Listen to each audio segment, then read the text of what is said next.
سلام بچه ها، منم که یه باکس که خودم تزیینش کردم و ما که میبینیم که چه چیزی توشه. گفتم کلیپ بگیرم که با هم ببینیم توش چیه. 1 2 3. واو، چه چیزای خوشگلی توشه. این رژ لبامو گذاشتم. اگه بدونید مال پارسالم ولی هنوز دارمشون. قرارن تستش کنم بعد که میخوام. خب حالا بریم که اول از کدوماش رو میکنیم. اول از ببینیم شانسی کدوم در میاد. این در اومد.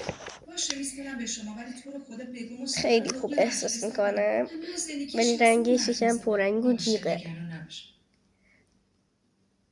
خودت خوبی؟ از آردا شنیدم قضیه داداش ارهامایی. آردا چیزی نمیدونست، تو حرفی نزدی؟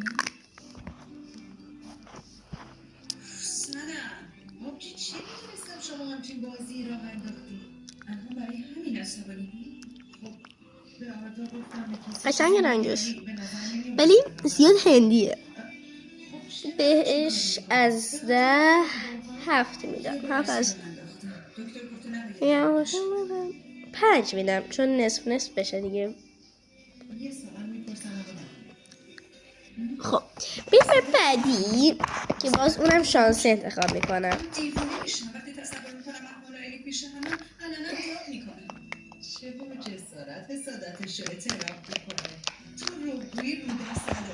این حرارتیه خیلی خوبه ببینید.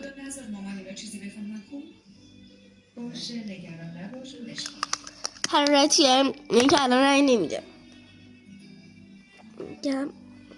ولی خوب بود. من به حرارتیه معمولا 10 از 10 میدم. من حالا به این 10 از 10 میدم دیگه. به این برای برق لب چون آخری بود دیگه. گفتم چشم بسته مشکلی نیست. خوبیم همه چی رو برای کم بیاریمش بیرون. خانواده شدیم. به نظرت بابا بهتر نیست؟ احمد فقط یه بابا داره، اونم بابا برهانش.